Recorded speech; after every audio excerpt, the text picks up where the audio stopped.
الحمد للہ رب العالمین والعاقبۃ للمتقین والصلاة والسلام علی سید المرسلین۔ ناظرین کرام، السلام علیکم ورحمۃ اللہ وبرکاتہ۔ ایمانی صفات کا عنوان لے کر آپ کی خدمت میں حاضر ہوں۔ ایمانی صفات کے منافی، اس کے خلاف جو چیزیں ہیں بیان کر رہا ہوں۔ جو پیشین گوئی آپ نے بیان فرمائی کہ میرے امت میں ایسے افراد پیدا ہوں گے جو ایمانی صفات کے خلاف کام کریں گے۔ 30 دجال پیدا ہوں گے،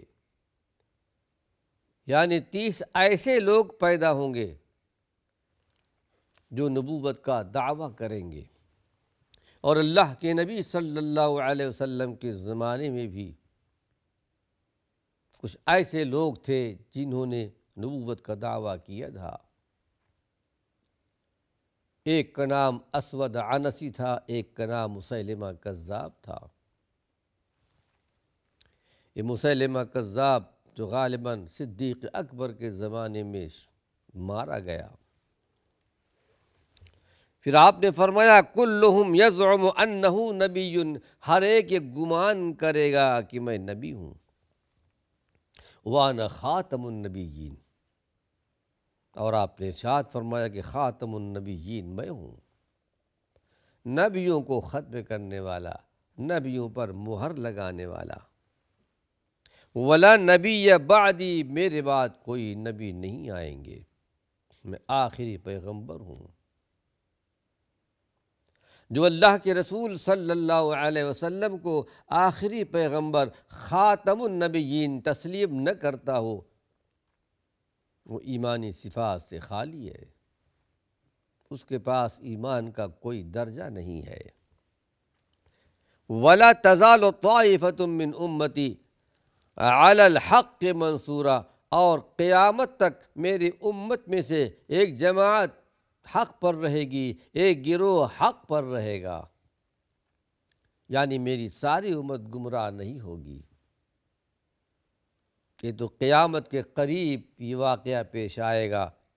قیامت جن پر قائم ہوگی وہ زمین کی بدترین مخلوق ہوں گے، اور وہ ایمانی صفات سے خالی ہوں گے، لیکن ایک جماعت ہمیشہ ایمان والوں کی، ایمانی صفات والوں کی موجود رہے گی، منصورہ، اور اللہ کی مدد ان کے ساتھ شامل حال رہے گی۔ لا يضرهم من خذلهم، جو ان کے مخالف ہوں گے، ان کے دشمن ہوں گے، وہ ان کو نقصان نہیں پہنچا پائیں گے۔ حتی یأتی امر اللہ تبارک و تعالی، یہاں تک کہ اللہ کا امر آ پہنچے، یعنی قیامت۔ اور جب قیامت آئے گی تو حقیقت میں یہ قیامت برے لوگوں پر آئے گی۔ اللہ سے دعا ہے رب ذوالجلال ہم کو اور آپ کو اس میں شمار نہ فرمائے۔ ہاں، یہ احادیث جو آپ کے سامنے پیش کی گئی ہیں، اس کا ایک خلاصہ آپ کے سامنے پیش کر رہا ہوں تاکہ بات سمجھنے میں آسانی ہو۔ پہلی بات تو یہ بیان کی گئی کہ اہل کتاب نے بتوں اور شیطان کی پوجا پاٹ کی ہے۔ دوسرا یہ کہ طاغوت کی بندگی کرنے والے یعنی مشرکین کا انجام فاسقوں سے بدتر ہے۔ طاغوت سے مراد شیطان ہے، شیطان کی بندگی کرنے والا۔ تیسری بات یہ کہ لوگوں نے اصحاب کہف کے غار اور مسجد قبروں پر مسجدیں بنانے کا ایک بہت برے عمل کا ارتکاب کیا تھا، جس کا ذکر اللہ نے سورہ کہف کے اندر بیان فرمایا ہے، جس کا ذکر اس سے پہلے کر چکا ہوں۔ پھر یہ کہ اس سے یہ پتہ چلا کہ اس امت میں وہی برائیاں پائی جائیں گے جو گزشتہ امتوں میں تھیں، جیسا کہ ابو سعید خدری رضی اللہ عنہ کی روایت سے پتہ چلتا ہے۔ امت محمد کے بہت سے لوگ بت پرستی میں مبتلا ہو جائیں گے، پہلے بھی تھے، آج بھی موجود ہیں۔ پھر تعجب خیز بات تو یہ ہے کہ مختار ثقفی جیسا شخص نبوت کا دعویٰ کرنے لگا،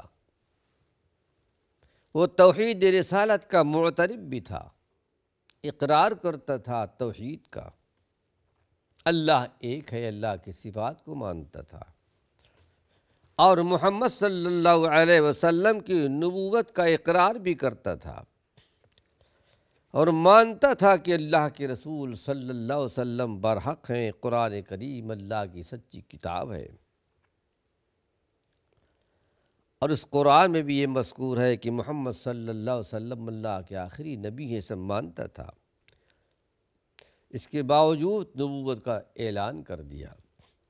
اس کی باتوں میں اس قدر واضح تضاد کے باوجود لوگ اس کی تصدیق کرتے رہے، اور یہ صحابہ کے آخری دور میں ظاہر ہوا۔ مختار ثقفی اور بہت سے لوگوں نے اس کی پیروی کی، کیونکہ اللہ کے نبی صلی اللہ علیہ وسلم نے پیشین گوئی فرمائی تھی، ایمانی صفات کے خلاف یہ چیزیں ظاہر ہونے والی ہیں۔ پھر حدیث میں اس بات کی بشارت بھی کہ امت محمدیہ سے کلی طور پر حق نہیں مٹ جائے گا، جیسا کہ سابقہ زمانوں میں ایسا ہوا ہے۔ میری امت میں ایک جماعت ہمیشہ حق پر قائم رہے گی، ایمان صفات پر باقی رہے گی۔ اس میں ایک پیشین گوئی اہل حق کی ایک علامت بیان کی گئی کہ اہل حق کی قلت کے باوجود ان کا ساتھ چھوڑ دینے والے کچھ ان کا بگاڑ نہیں سکیں گے۔ حق والوں کی جماعت رہے گی، کم رہے گی، گویا ایک سنت سے اللہ رب العالمین کی، حق والوں کی جماعت ہمیشہ کم رہی، ایمان لانے والوں کی جماعت ہمیشہ کم رہی۔ قرآن حکیم میں یہ آیات ہمیں ملتی ہیں، قلیلا ما یؤمنون، ایمان لانے والے کم ہیں، ولیکن اکثر الناس لا یعلمون، ولیکن اکثر الناس لا یؤمنون، اکثر لوگ ایمان نہیں لاتے، اکثر لوگ نہیں جانتے، ولیکن اکثر الناس لا یشکرون، اکثر لوگ اللہ کی شکر گزاری نہیں کرتے۔ حق والوں کی جماعت ہمیشہ دنیا میں ایک جماعت رہے گی، ایک گروہ رہے گا، لیکن کم ہوں گے۔ یہ پیشین گوئی وجود قیامت تک برقرار رہے گی۔ پھر یہ کہ آپ کا یہ فرمان کہ مجھے 2 خزانے دیے گئے، ایک سفید چاندی ہے، دوسرا سرخ سونا، گویا کی ساری دنیا کے خزانے آپ کو دیے گئے، یہ آپ کا معجزہ تھا، گویا آپ کی امت کو۔ پھر اللہ کے نبی صلی اللہ علیہ وسلم نے یہ خبر دی کہ امت کے بارے میں کہ آپ کی پہلی 2 دعائیں قبول ہوئیں، تیسری ایک دعا قبول نہیں ہوئی۔ عام قید سالی کی یہ امت ہلاک نہیں کی جائے گی۔ اور پھر وہ لوگ جو ایمانی صفات سے خالی ہیں، وہ ایمان والوں کو، ایمانی صفات والوں کو مکمل طور پر ختم نہیں کر سکیں گے، اللہ کی حفاظت ان کے ساتھ رہے گی۔ ہاں، تیسری دعا آپ کی قبول نہیں ہوئی کہ میرے امت میں تحریش نہ ہو، اختلاف نہ ہو، فساد نہ ہو، آفت میں فساد برپا ہوگا، ایک دوسرے کو قتل کریں گے، ایک دوسرے کو قیدی بنائیں گے۔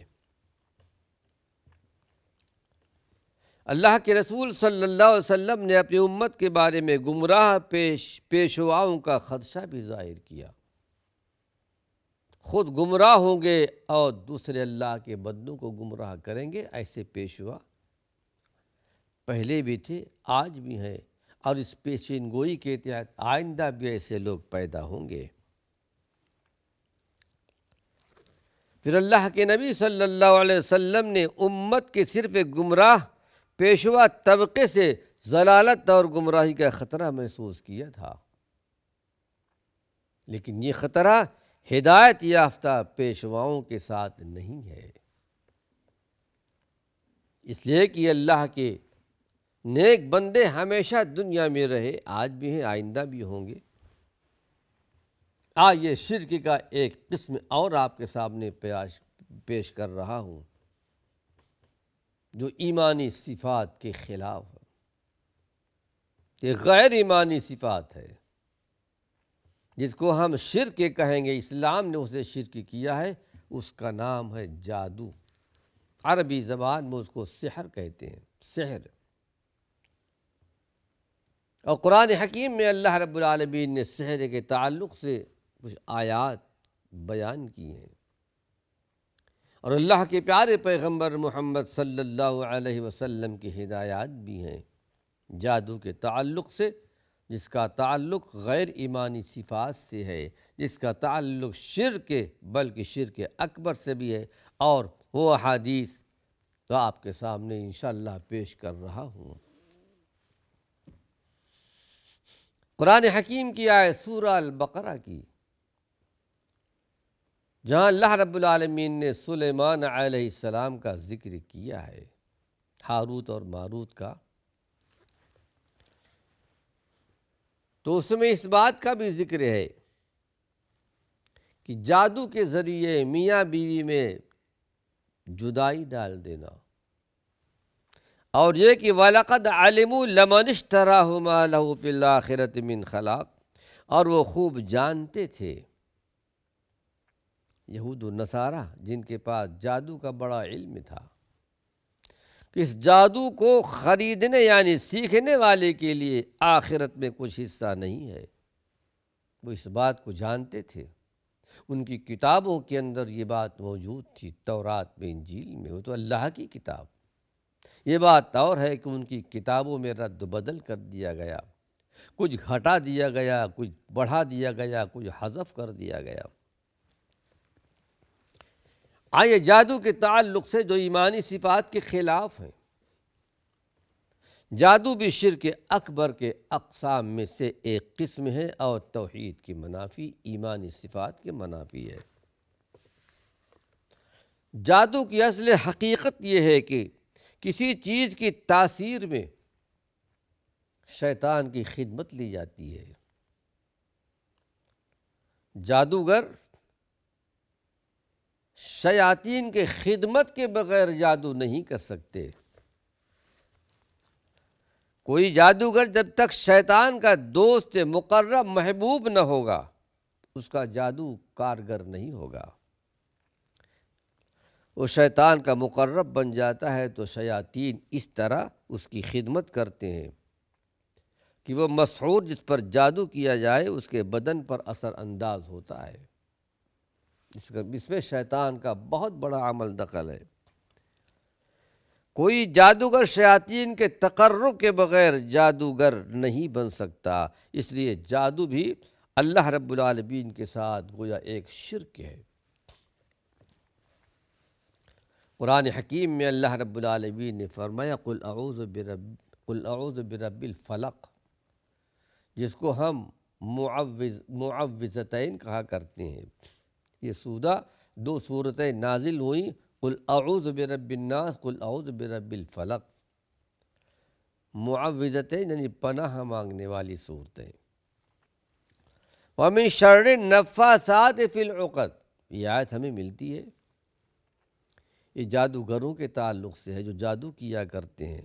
عورتیں بھی جادو کرتی تھیں اللہ کے نبی صلی اللہ علیہ وسلم کے زمانے میں، انشاءاللہ وہ حدیث آپ کے سامنے آ رہی ہیں۔ وَمِن شَرِّ النَّفَّاثَاتِ فِي الْعُقَدِ،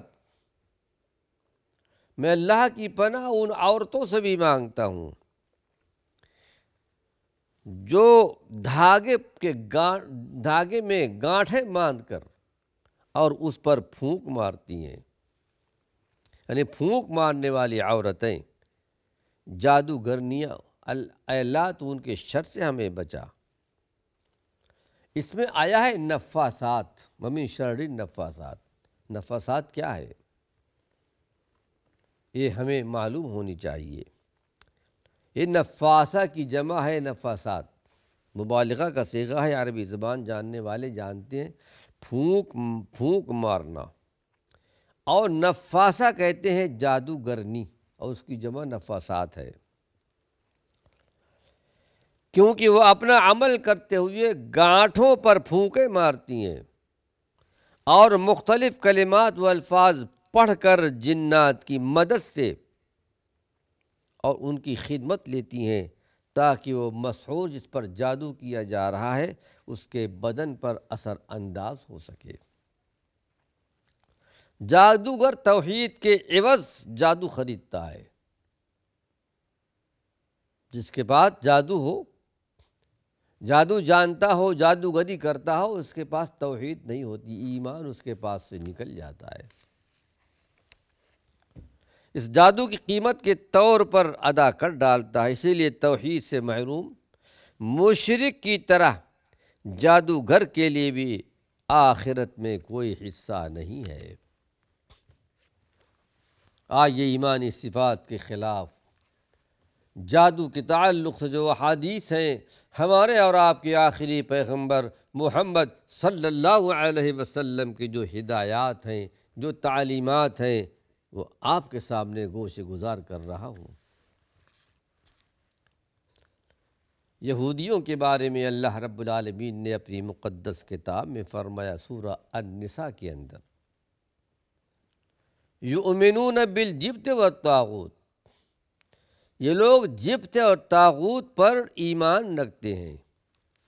جبت سے مراد جادو ہے اور یہ شیاطین پر ایمان رکھتے ہیں، طاغوت سے مراد شیاطین ہے۔ یہود و نصارہ کا وتیرہ تھا، ان کا طریقہ تھا، ان کے ہاں جادو کا کافی رواج تھا۔ عمر ابن خطاب رضی اللہ عنہ ارشاد فرماتے ہیں اس کی شرح کرتے ہوئے کہ الجبت السحر، قرآن حکیم میں جبت جو بیان کیا گیا ہے اس سے مراد سحر ہے، سحر یعنی جادو ہے۔ ناظرین کرام، وقت ختم ہو چکا ہے، اللہ نے چاہا اور کچھ مزید تشریح اپنے آئندہ درس میں پیش کروں گا۔ وآخر دعوانا ان الحمد للہ رب العالمین۔